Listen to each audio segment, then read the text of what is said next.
Welcome to Comics Bazaar, the channel of comics commentary and arcana. This video features Wolverine number 56, cover dated early July 1992. So this is a cover by Marc Silvestri, inked by Dan Green. I really like the device here that he's using, which is this really tight close-up on the three-quarter reverse profile of Silver Samurai, with Mariko Yashida getting in the middle of her half-brother and her erstwhile betrothed, Wolverine there with his pop claws.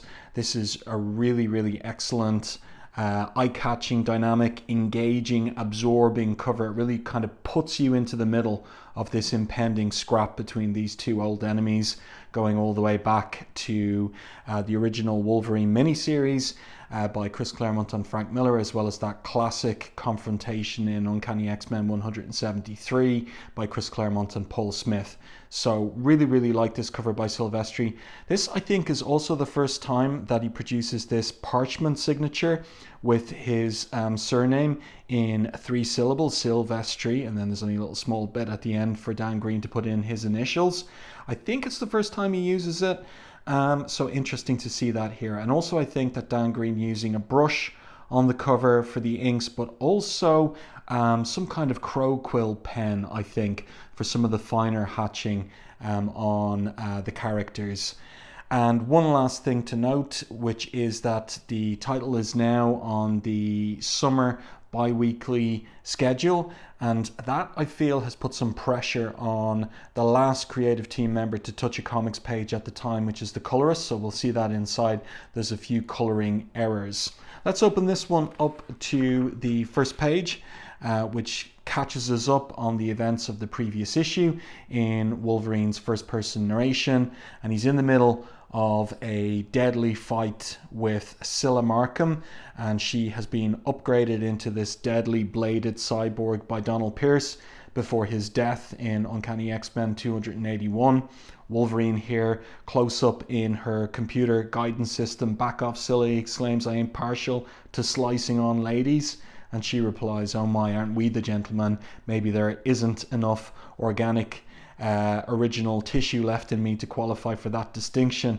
And then I like the way that Logan comes back with, said I wasn't partial, didn't say I wasn't willing. So we're right into it. But notice the way that Silvestri is establishing in the evidence room here in the Roppongi police station in Tokyo, that we've got that electric saw there, we've got handguns, we've got blades stashed away, so we know that something like the electric saw is going to come into play in the upcoming scrap between these two.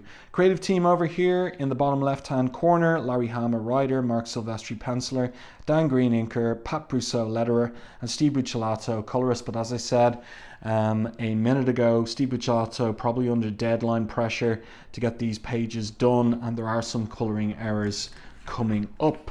Now, this is something that I haven't seen from Silvestri for quite some time. He used it a lot on his Uncanny X-Men run with Chris Claremont. It is the double page half spread. So where he would have a big anchor image in the top half of the double page spread and then panels below. So as I said, I haven't seen it for a while, but it's really well done and used here as Cylla gets a massive swinging blow on Wolverine and knocks him into one of those evidence shelves. So the title of the story is We Got Cylla, and a reference to the Japanese monster movies Can Mothra Be Far Behind? And she is being characterized by Larry Hama as enjoying, almost in a sexual way, violence. You don't get it, do you? She says to Logan. Flesh and blood don't need a reason to be alive. Machines are put together for a purpose. Ain't no rapture more ecstatic than a machine intelligence interface fulfilling its intended purpose. So that's an interesting kind of adult-oriented characterization by Hama. He's double coding his comics. They're definitely readable for 12-year-olds, but there's another level of things often going on in Larry Hama's Wolverine run. So Wolverine gets his hands on the electric chainsaw saw, revs it up and sends it flying at Cylla, but she easily parries it. If this were a cheap melodrama, I'd be telling you right now that I was through playing with you, but the truth is that the fun's just begun. So there we go. We're into things now in this action-packed issue. 22 pages of story and art in this one. So up on the roof of the police station, we have the police. They're beating a retreat inside the police station. Big anchor image there of Sunfire in his new costume, I think designed by Wills Portacio, tackling the hand ninjas that Matsuo Tsurayaba has sent in to kill Wolverine. And they're even using Uzis there, firing and blasting away at Sunfire and Gambit. So Sunfire says to Gambit, they mean to get past us to slay Wolverine. Gambit replies, c'est vrai, Sunfire mon ami. They spit on your honneur. Pay them back with some of that power I hear about. You know I dare not, exclaims Sunfire. My plasma conversion beam, that's his mutant power, would pierce the walls and endanger innocent civilians. So he's cognizant of the situation they're in, and that if he lets rip, innocents could be endangered. What does Gambit have to say to that? Dommage collateral, he says, as he puts his bow staff into his left hand and pulls some cards out of his sleeve. It is a matter of direction, no. He asks, excuse me while I charge up a high straight and clear a patch of floor space for you. Blast is a trench. So Sunfire gets it. And then Larry Hama, who of course is of Japanese stock, includes a Japanese verbal expression here. Okay, let's see if I can pronounce this correctly. Wakarima shita, which is explained there as I understand. So some basic Japanese there. A trench deep enough to fling ninjas into. So outside the police station, you've got Matsuo Tsurayaba waiting in the car, wondering what's taking so long to eliminate Wolverine, and calling in to his ninjas inside. Didn't I buy off enough policemen? Show me. So he's getting a camera feed through to him in the back of the car. Monitor feed number 3, the tall Gaijin and the mutant Ronin, the masterless samurai. So Tsurayaba says there, I knew that the X-Men Gambit was here, but what business is this of Sunfire's? And then I really like this bit that Larry Hama adds in. These mutants are so clannish, says Tsurayaba. So Sunfire here blasting that trench that Gambit talked about, and the hand ninjas dutifully falling into it. That's good stuff, a good sequence. But you can see the colors here, very saturated on this page, very kind of bright and dark at the same time. So something up with that on these pages. Then they get a bit lighter here on this particular page, where we're back inside the evidence room and the ongoing fight between Cylla and Wolverine. So you can see there with the DeLuca effect of her arms that she is like slashing away at his back with those blades of hers, and she's ecstatic with the fight. I knew you had the killer rage inside. Let it out, she says. Let's rock and roll, as he busts her head through those bars. And outside, Tsurayaba gets a glimpse of her. I just found out where Wolverine is. He's in one of the back rooms. Get back there, he says to the hand ninja. Really like this top-down angle on the car there as well. That's well done by Silvestri. Silvestri's so very good at establishing shots. You always know where you are with Silvestri, but when he's established the place and location, he pulls away on the backgrounds. So you get much more emphasis on the figure work on a pair of pages like this, for example. So the Techno Hand Ninjas blasting away, and these two have a little plan. And they have a little kind of an interesting conversation as well. And again, this is Larry Hama doing some work making these otherwise interchangeable ninjas have a little bit of personality, where they're saying to each other, Matsuo wants to make a teacup from the Gaijin's skull. Then he shall have it, says the other guy. If you ask me, a teacup for a right hand is a bad trade, because Wolverine sliced off Matsuo Tsurayaba's hand in Adjectiveless X-Men number 7, in Jim Lee's Adjectiveless X-Men number 7. So the guy says in response, if Matsuo heard that, he'd have your liver. And this is the bit I really like in this particular panel, where the guy on the ground says, you wouldn't report me, would you? No. says his compatriot. Just follow me. I like that. So what are they up to? Well, they're using these claws to climb up onto the ceiling. We're going to get above them and drop down on top of them with these claws, asks the other guy. Don't be absurd, says his compatriot. We're going to sneak past them across the ceiling and get our Jonan's teacup. That's good stuff. So then back in the evidence room, the fight there, I like the continuity of the fact that she's using the bars there. She's hanging onto them in order to kick round Wolverine in the jaw. So he's flying backwards there.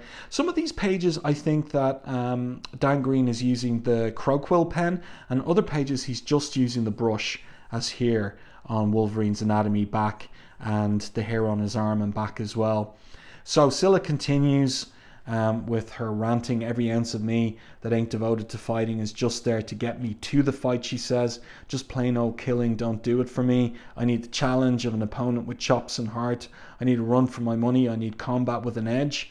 And Logan says, as she drops down on his head, I know what you need, lady. She tells him to shut up. Look at her. She's practically salivating there with the ecstasy of the fight. Shut up and get up, she says. You still got a mess of fight left in you, and I am to get it all. Like I said, there is a subtext there for the adult readers, a sexual subtext from Larry Hama. Anyway, here's our two hand ninjas crawling across the ceiling, and Gambit spots them. Because, of course, Gambit, with his thief's instinct, is completely attuned to his environment, so he spots them. These ninjas are creeping past us across the ceiling, he says to Sunfire, worse than Cafards, non. And again, Larry Hama giving us a Japanese language lesson, what we call sokiburi, cockroaches, says Sunfire. Annoying, disgusting creatures, but easily swatted. So he blasts our two friends up on the ceiling, but he's forgotten what he said earlier about the nature of his power. You can see his plasma blast going right up through the top of the police station rooftop. So Tsurayaba here in the back of his car, earthquake? No. Jonan is the adventurer, Sunfire. See his energy beam pierce the sky. So Gambit says to Sunfire here, this is interesting, like Larry Hama has them talking to each other, even though we've got an external shot of the police station. Sunfire, mon ami, do you know what an interior load-bearing cantilever beam is? Yes, replies Sunfire. It is used to create open spaces without pillars, like this central booking room. Why? You just burned right through it, says Gambit. So they've got a problem, and here we go. The whole police station is coming down on us. Come, we go to the doorway, says Sunfire. We going to outrun a falling building? Asks Gambit. No, we seek refuge in its structural strength. So they're going to stand under the doorway and avoid the whole building collapsing down on top of them. So the hand ninjas making an escape. You can see the ever so slightest Dutch angle there for the shot itself. And here we have Matsuo Tsurayaba saying, if I'd known this simple surgical strike was going to escalate to this level, I would have had the place blown up in the first place. Get me out of here. So he's gone until we see him later in the issue. But in the wreckage there, and Silvestri does a really great job. He does a great job with the likes of drapery on the one hand, and very similar technique for the way that he draws rubble, as well as how he does drapery. You can see it there, specific to him, and something copied by some of his Top Cow studio mentees when he went over to Image. So what does Cylla say here as she pulls the rubble off herself? We're not going to let a little old earthquake shut down her little rumpus, are we? Pop them claws. Let's get down to let's see what I mean about the sexual subtext. Business, ma petite, says Gambit off panel as he's swinging his bow staff. And here you can see that color error that I was talking about. The kind of like cream faces of Sunfire, Gambit, and the pair of them there again. So something's gone wrong there. Perhaps you'd like to deal us in for this hand, or is this a closed game? So Gambit keeping on with the poker analogies. And Sunfire chiming in, you seem hard-pressed, Wolverine. Would you like me to melt away some of her weaponry? So Cylla knows she's outmatched, in particular by Sunfire, and off she goes, vowing that she'll be back. There's nowhere for one like her to hide in Tokyo, says Sunfire. We can chase her down. But Wolverine says no. It's a really nice perspective angle on his hand, stopping Gambit from going forward. Forget her. We came to find Jubilee. Did she disappear into the woodwork or what? So this is Wolverine. You know, of late, he's been becoming more bestial under Jim Lee's creative control. But Larry Hama not exactly going that route entirely. So this Wolverine, capable of controlling his emotions and bloodlust, he wasn't in the fight with Cylla because he enjoyed it. He hasn't lost sight of his main focus, which is to find Jubilee and get her out of Japan. So speaking of Jubilee, in another part of Tokyo, Jubilee has been visited and taken under the wing of Yukio, a character from the original Wolverine miniseries, and also who featured when the X-Men went to Japan for Wolverine's wedding in Uncanny X-Men 172 to 175. So here she is again. This is a really nice page. Love the use of silhouetting here, and it's that kind of tactical use of silhouetting where most of Jubilee is in silhouette except for certain details of her clothing. And I like the cultural detail. See again that ever so slight Dutch angle there of the floor as they take off their shoes before going into Yukio's apartment. And Jubilee ironically says, "Gosh, kind of cozy, huh?" And Yukio responds, "I hate dissemblers. This place is a dump and you know it. Adventuring doesn't pay much in Japan." So there's that use of that term again by Hama. I wonder what it translates from Japanese. So you can see how Spartan an apartment Yukio has as she sits down for, I suppose, some sake. What's your problem? Got a crush on Logan? So what's Jubilee going to say to that? That gets her goat. What's your problem? She hits back. I bet you and him used to have a thing, but he's not with you now, is he? And Yukio takes a beat. And then she smiles wryly. Let's talk about something else. So the police are flying by. Cop cars speeding through the neighborhood. They're heading for Roppongi. Says Yukio, something big must be happening there. Roppongi police station was where Wolvie was supposed to pick me up. So they better get down there. So look at all this weaponry that Yukio has in her weapons chest. She asks Jubilee, need anything? I'm already packing, says Jubilee. So this is good characterization from Larry Hama of Jubilee. You know, she's got a teenage crush on Wolverine, and she's always been alert to the fact that Wolverine has a history with many fine-looking women and is jealous of that. But she's able to hold her own here, and Yukio backing off too. So nice subtle characterization. Then we're at the docks, the Tokyo docks. I like the colors back here for the is it the impending dawn perhaps. I checked you out through my sources. Kojiro says, Raiko, I know you're not connected to the hand, you're a freelancer like me. Can you fix it so I can stow away on this ship? I need to slip out of Japan unnoticed. So she's in trouble with the hand. She also owes Matsuo Tsurayaba a favor. He's taken her corneas, offered you your eyes back, did he, Matsuo? That is, yes, how did you know? So she hasn't got much to offer this guy for safe passage. This is kind of, there's real pathos here where he says, I want my money up front.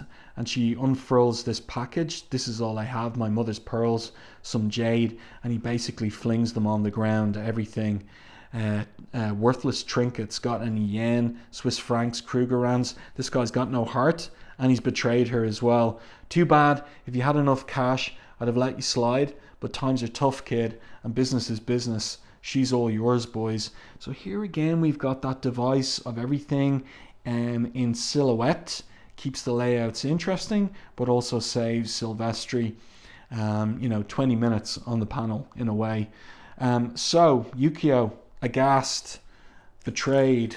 Who's going to come out of the back of the van? It's Hydra. And Yukio, despite her blindness, holds her own against the Hydra foot soldiers. But who's this in the background? There's a commander. And Kojiro says, I'll take care of this to the commander, but it's going to cost you extra. Let's turn the page, see who it might be. Notice the little Dutch angle there again, as well by Silvestri.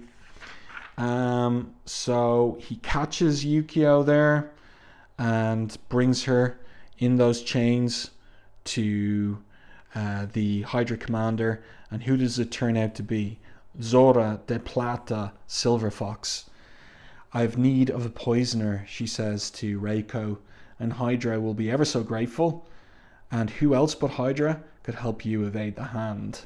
So Silver Fox is in the mix now for the finale to this story in the next issue. Then we're back at Roppongi, the wreckage, the debris of the destroyed police station. Really like this angle here. Again, ever so slight Dutch angle. Nice pose on Yukio there, all in silhouette. Those little details of Jubilee's clothing kept open for colour as well. Whose side were they on, she asks. And where did Wolvie go about whoever was there with extensive powers? And Yukio tells her to be quiet, back into the shadows. I recognize that limo. So this is Tsurayaba's limo. Here come the hand dropping down. That's a great angle there. And they report in to Tsurayaba. The two Gaijin departed with Sunfire. Oh Lord, they were not in accord. Now we haven't seen that yet. Without the aid of Sunfire or the government, they will be forced to go to others for aid in finding the brat. You did dispose of the brat. And of course they say there were complications, Jonan. So Yukio whispers here, I think we'd best keep tabs on Matsuo. So they're going to follow him. Really like the hatching and cross-hatching here. That side profile and double lighting forward and to the side of Tsurayaba's face in the back of his car. Like the idea here to keep Yukio in the foreground, all in silhouette, except for the details of her eyes. It's intriguing play with keeping images open for color or silhouetting them out by Silvestri.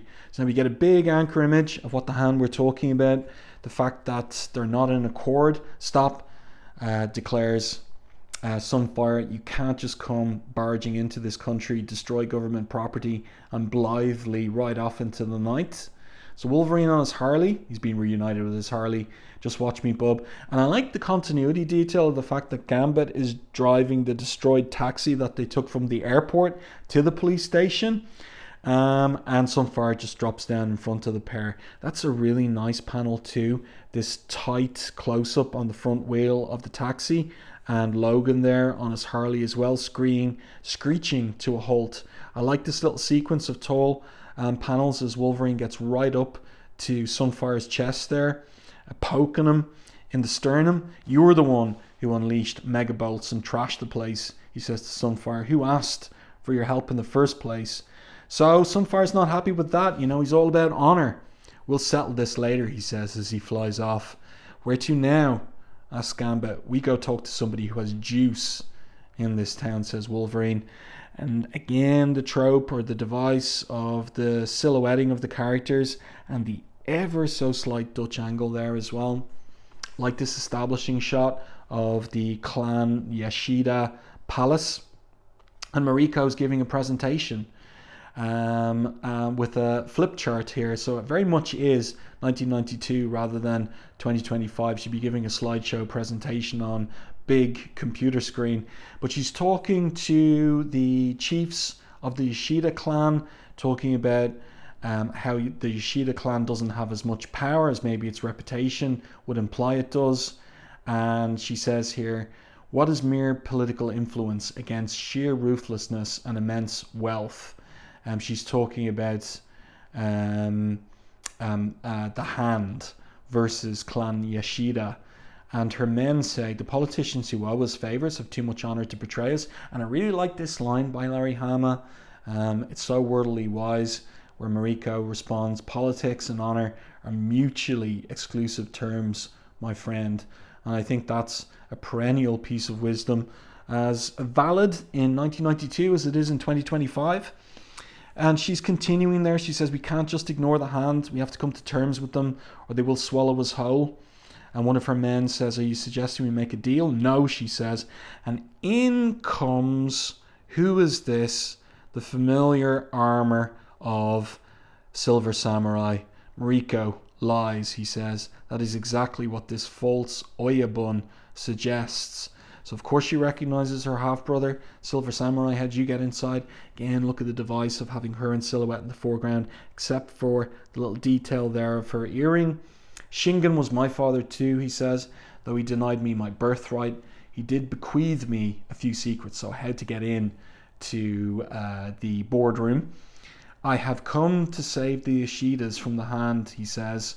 "Name me clan leader and it shall be run as it should be run, by a man." So Silver Samurai is always being characterized in this fashion, something of a chauvinist. And Mariko responds, "I'm not buckling under the hand. I'm simply trying to fulfill my promise to divest the clan of underworld holdings." Again, you can see a little color error here. What's this gray around his mouth? Also, there's something about this, the mouth and everything. It looks a bit Rob Liefeld like. I'm sure that that's just coincidence. "A promise to whom?" asks Silver Samurai. And off panel, someone speaks. "That's a personal question, bub. But by virtue of that form of address, bub, we know who it is." Turn the page. Someone else has made his way into the boardroom. It's Logan. So Mariko, surprised to see him. And that's a great kind of upshot of him. This particular page, it seems to me that Dan Green is using the brush to ink this particular anchor image, but maybe he's got the crow quill pen out for some of the details here on this image of Logan. Really good stuff. It looks like we're shaping up for another fight. Yet another fight between Silver Samurai and Wolverine. And Mariko, of course, gets in the middle of them. This gives us the concept for the cover panel. "Stop. I will not allow the two of you to shed each other's blood in my house." But the guard there says, "Alarm, ninjas. The Hand have us surrounded." So we can't get this fight because the Yashidas have bigger problems with the arrival of Matsuo Tsurayaba and the Hand there. And they're armed and ready to take on the Yashidas. So Tsurayaba gives a message to his ninjas. "Tell Mariko that I know her will has been sapped by her stupid promise to the Gaijin." So he knows about that promise to Wolverine. "She might as well come crawling out with the nape of her neck extended for the beheading cut." But remember, Yukio decided it would be a good idea to keep tabs on Matsuo, so she and Jubilee are there too.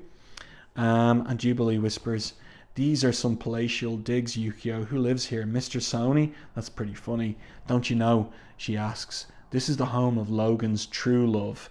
His what? So Yukio's turned the tables there on Jubilee. Jubilee made her crack earlier at Yukio's expense, and now there's something more to stoke her jealousy. Next issue, finale, and it will turn out to be Marc Silvestri's last issue on Wolverine before he heads off to Image as co-founder and to create Cyberforce. So the letter's here to do with issue 52 of the title. Next issue, the Wolverine shocker you'd never expect to see. A Silver Fox exacts a painful revenge against Logan, one from which he may never recover. Do not miss Death in the Family, on sale in 2 weeks. So someone's going to die in the finale. Who could it be? Well, I do hope that you enjoyed this review and commentary on Wolverine number 56. Let me know your thoughts on this one in the comment section. If you enjoyed my review and commentary, please like and share the video. It really does help the channel. If you haven't done so already, subscribe to the channel and stay tuned for more content like this.